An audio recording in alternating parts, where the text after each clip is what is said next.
এখন আমাদের জানার বিষয় হলো, আপনি ঈদের নামাজে ইমাম সাহেবকে তাকবীরে তাহরিমার সাথে পেলেন না, কেরাতের মধ্যে গিয়ে পেলেন, অথবা রুকুতে পেলেন, অথবা আপনার এক রাকাত ছুটে গেছে। এমনও মানুষ আছে যাদের 2 রাকাতই ছুটে যায়, বৈঠকের মধ্যে গিয়ে ইমাম সাহেবকে পায়। তাহলে এই ব্যক্তি কিভাবে ঈদের নামাজ আদায় করবে? ইমাম সাহেব যখন তাকবীরে তাহরিমা আল্লাহু আকবার বলে হাত বেঁধে নিলেন, আপনি পাইলেন না, আপনি রাস্তায়। আপনি যখন ইমামের সাথে শরিক হবেন তখন ইমাম সাহেব কেরাত পড়তেছে, তাহলে আপনি কিভাবে নামাজটা আদায় করবেন?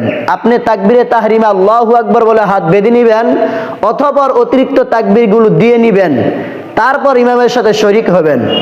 আর যদি এমন হয় ইমাম সাহেব রুকুতে চলে গেছে, তাহলে আপনি কিভাবে নামাজটা পড়বেন?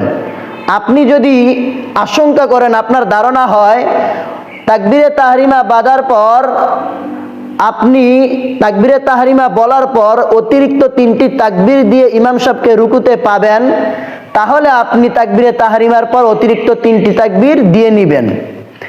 আর যদি আপনার ধারণা হয় যে আপনি ইমাম সাহেবকে তাকবীরে তাহরিমার পর অতিরিক্ত 3টি তাকবীর দিলে ইমামকে রুকুতে পাবেন না, তাহলে আপনি তাকবীরে তাহরিমার পর সাথে সাথে রুকুতে চলে যাবেন।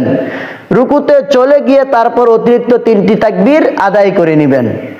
আর যদি আপনার 1 রাকাত ছুটে যায়, তাহলে আপনি ইমাম সাহেব সালাম ফিরানোর পর দাঁড়িয়ে যাবেন, দাঁড়িয়ে কেরাত আদায় করবেন। কেরাত পড়ার পর রুকুতে যাওয়ার আগে অতিরিক্ত 3টি তাকবীর দিয়ে নেবেন। আর যদি আপনার 2 রাকাতই ছুটে যায়, তাহলে ঈদের নামাজ যেইভাবে আদায় করা হয় সম্পূর্ণ আপনি ওইভাবেই আদায় করবেন।